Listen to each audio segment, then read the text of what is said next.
What's going on, y'all? Welcome back to the channel, Trillionaire Hustle. Thierry Vio, Trillionaire Hustle, helping you build your financial muscle. Just got off work, man. But anyway, I'm trying to get right to it for y'all, man. Listen, I love the stock market. I truly love the stock market, man. Y'all know I love, and if I'm ever wrong in any stuff that I promote on here or I tell y'all to do, of course, always do your own research. But whenever I was on, please, man, enlighten me. Put me on. I want to learn more and more and more. I want to be consumed by this because I want to be a trillionaire, and that's for real, for real. So any information you guys have, man, put it on, pass it down. Information is not meant to be sold, man. In my opinion, information is meant to be sold, especially to your people and people that look like you. Stop trying to hustle people for information, man. Give people information and let them do what they're gonna do with it, man. But anyway, that's neither here nor there. Bump that rant. But yo, my Uncle Melvin said to tell y'all what's good, man. Long Money Melvin. But anyway, man, listen, he might do another video, he might not. Who knows, man? Uncle Melvin be tripping. But anyway, like, subscribe, comment down below, share this channel with your peoples. And today we're gonna talk about something that nobody likes to talk about. Well, people in America don't really like to talk about. Listen, bro, cash is dead. Cash has been dead for a while, but cash, money, the American dollar currency, that is completely dead, kaput, right?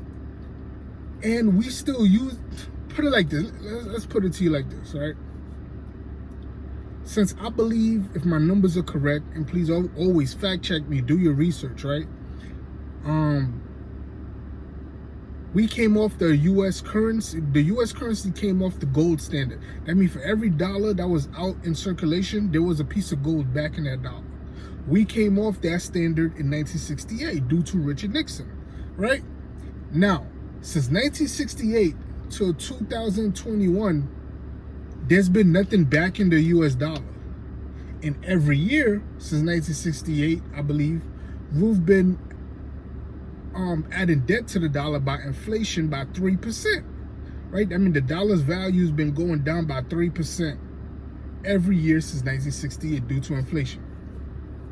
That's 52 years the dollar's been inflated.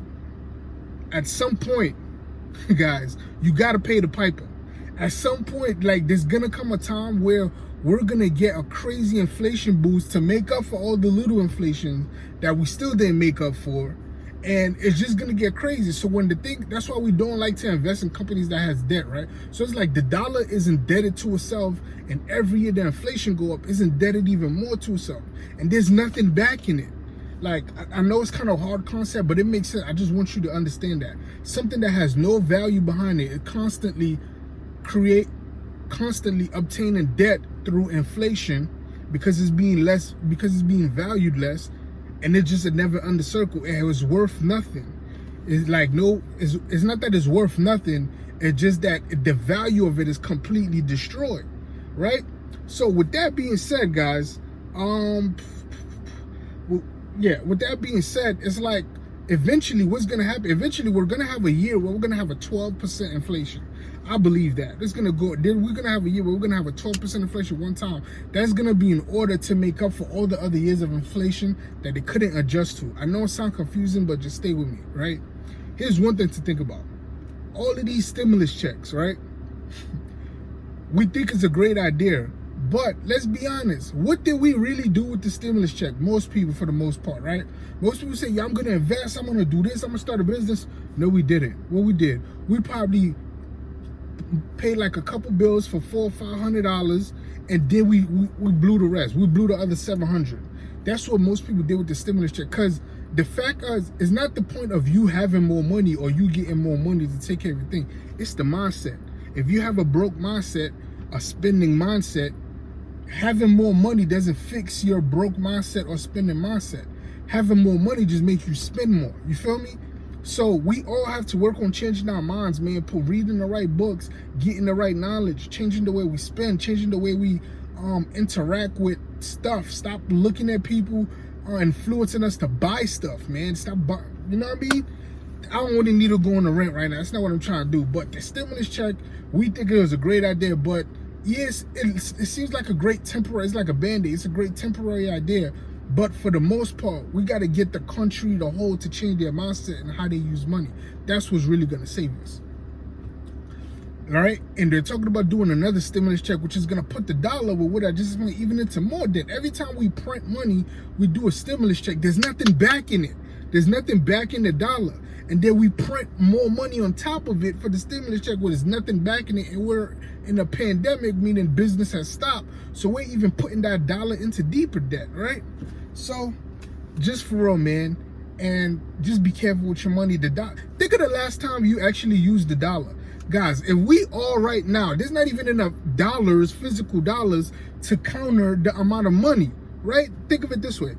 If all of us went to cash in everything we own, right now, we all went to the banks, we all went to whoever, the government said, yo, we're all cashing in everything we have, everything we're worth, and we want the cash money value in our hand for it. The government wouldn't be able to give us the cash value of everything we own.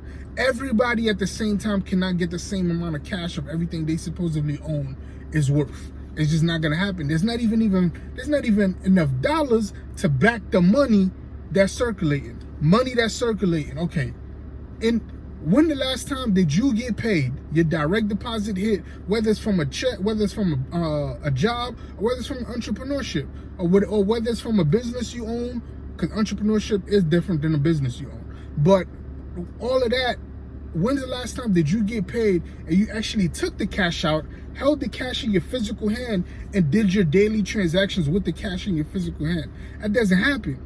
You get paid, direct deposit hits your account, you look at it, you see the numbers in your account, then you use your credit card, which is money you don't physically have, which is a card you're swiping, an IOU, and then you go pay that IOU with the money that was technically in your account. So it's a whole bunch of transactions, digital transactions going on. We never actually physically touch the cash, which brings me to my next point, why Bitcoin is so important, right?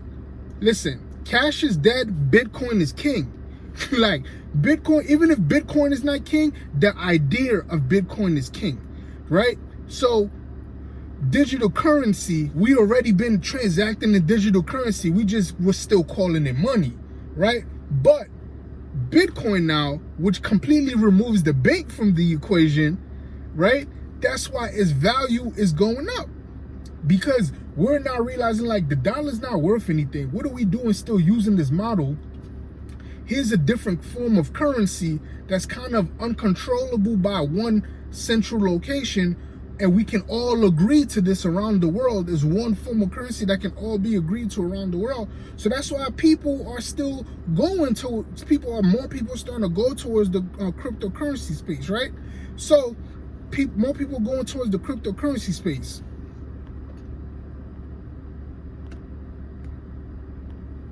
Sorry about that. More people are going towards the cryptocurrency space, right?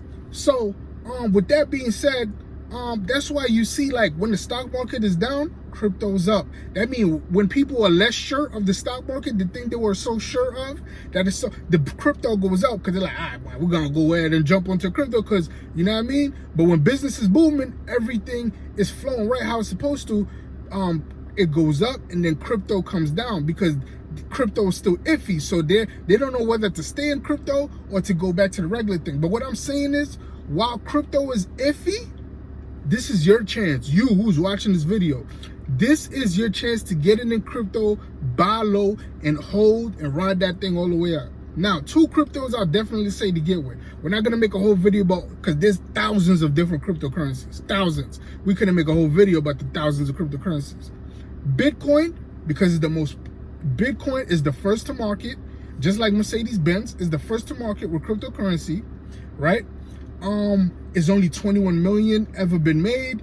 7 million will officially never be recovered because people lost their crypto password. So that crypto has been gone forever. So crypto value can never go back down to zero, because 7 million will never be available, right? And then out of that minus 7 million will never be available, there is still about 18 million. There's still about a couple million, that's 18 million, I believe, that still need to be created, that still need to be available to the public.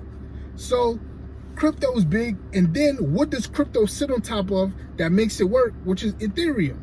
That's why you need both, or that's why you could pick one or the other. You can't go wrong. Ethereum is way cheaper than crypto, so you might get in crypto, you might get in Ethereum because all the other cryptos that are created also ride on the Ethereum train. So both of them are great options.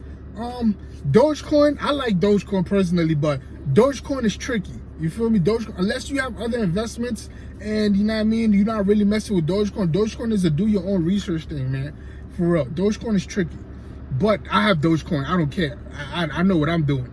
But I'm just saying, Dogecoin is tricky. I understand why some people would not want to invest in Dogecoin. But Bitcoin and Ethereum, listen, man, you need to get you some. Before I was saying 10%, we're by seeing how much is fluctuating by Amazon just announced you can buy crypto. Boom, crypto fly up. That's because Amazon being with saying they accept crypto makes crypto more trustworthy, and people go to Bitcoin to go buy Bitcoin. So with that being said, man, I would say take away from, I used to say before 10% of your portfolio, we need to be getting to the 15-20% of your portfolio, turning that into cryptocurrency. Because that's where we're going. That's where we're going. It's like, and if that's not where we're going, why are banks creating their own cryptocurrency department? The only reason why banks, right, are creating their own cryptocurrency department is because banks, in my opinion, this is just my opinion, there's no research on this or whatever, this is me, Trillionaire Hustle, TRV, your own personal game, and this is my opinion. Banks love the idea of cryptocurrency, but they're just mad that they was at the first to market with it. They have no control over it. So that's why they're trying to get rid of Bitcoin and all that stuff. And each of these banks now have their own cryptocurrency department. If you don't like it, why you have your own department? That means you're either working on creating your own, or you're working on a way to monetize the cryptocurrency that's already out. Either way, now you want to be involved in crypto. And before you were saying crypto was trash, you didn't want to be involved in it. So, man, listen, I ain't gonna hold y'all for too long, man. Just like I said, these videos are just food for thought. Think and go do your own research, right? With everything I just said, man. Make sure I covered everything. Yeah, man. Like, subscribe, comment. Oh, last thing I didn't say, and this is a key fact. Guys, 5 countries, five of the top 10 best economies in the world don't want to use the US dollar no more. They're just over it. They know it's over it. Let's look at these 5 countries. China, India, Turkey, Iran, and Russia. 5 powerhouse countries. They say, yo, we bumped that dollar crap. We don't want to mess with dollar. So there's going to be another form of currency that we're going to need to use, since we're no longer using the dollar, right? That's either accepted everywhere, or it's going to be a new one that come out that's accepted everywhere. We're already using the digital thing. We're just still calling it money because we don't actually touch the money. We don't touch 70 to 80% of the money we use. It's never touched in our hand. We use our bank accounts, we transfer here, we use credit cards, and whoop-de-woo and do all that game plan. But anyway, I love y'all, man. Like, subscribe, comment down below, share this channel with your people. I just want to see us all win. I truly want to see us all succeed, man. And that's why I make these videos, man. Like, subscribe, comment down below, share this channel with your people. Trillionaire Hustle, TRV. I'm signing off. Catch me on the next one. I'm out.